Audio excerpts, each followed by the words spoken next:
அவங்கள ரொம்ப கஷ்டப்படுத்துறேன். எனக்கு நல்லா தெரியுது.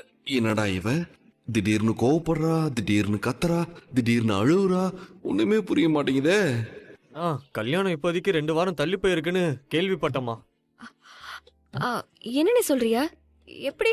மாப்பிள்ளை வீடு பக்கம் யாரோ முக்கியமானவங்க வெளிநாட்டுல இருந்து கல்யாணத்துக்கு வர வேண்டியவங்களுக்கு உடம்பு சரியில்லையா தமிழ். அவங்க இந்தியா வரத்துக்கே குறைஞ்சது 2 வாரமாச்சும் ஆகுமா. அவங்க வந்ததுக்கு அப்புறம் தான் கல்யாணமேனு தள்ளி வச்சிருக்காங்களாம்.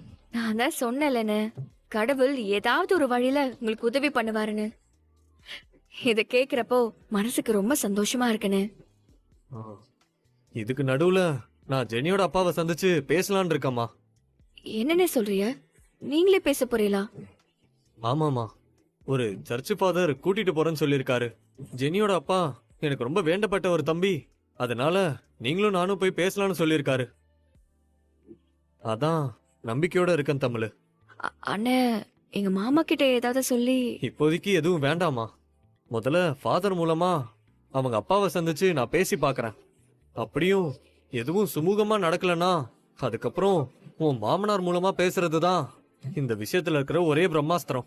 உன் பேத்தி தான் கிறுக்குத்தனமா நடந்துக்கிறா. ஏலே, நான் ஒரு விஷயம் சொல்றேன், நல்லா யோசி. என்ன?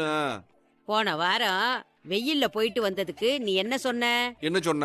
வெயில்ல போயிட்டு வந்ததுக்கு எனக்கு தலைய வலிக்குது, தலை பட்டு பட்டுன்னு தெரிக்குது, உடம்பெல்லாம் வலிக்குதுன்னு என்னென்னமோ சொல்லி புலம்பிக்கிட்டு இருந்தல்ல.